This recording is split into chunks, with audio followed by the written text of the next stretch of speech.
My phone slipped from my trembling hands as I stared at the eviction notice taped to my apartment door, the world suddenly shrinking to the size of that crumpled piece of paper. For weeks, I juggled 3 jobs, barely sleeping, telling myself I could outrun the mounting bills and the loneliness that crept in each night. The day I lost my last job, it felt like the universe was piling on, one more blow, one more reason to give up. I sat on the floor, knees hugged to my chest, and let the silence swallow me whole.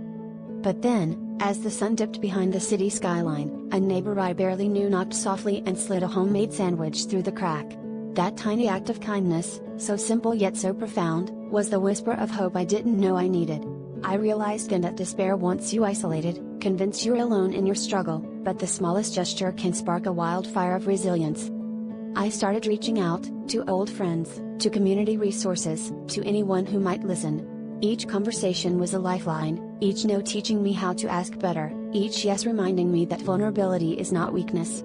I found a job at a local bookstore, where the scent of paper and the hum of stories gave me a new beginning, and I slowly rebuilt, piece by piece.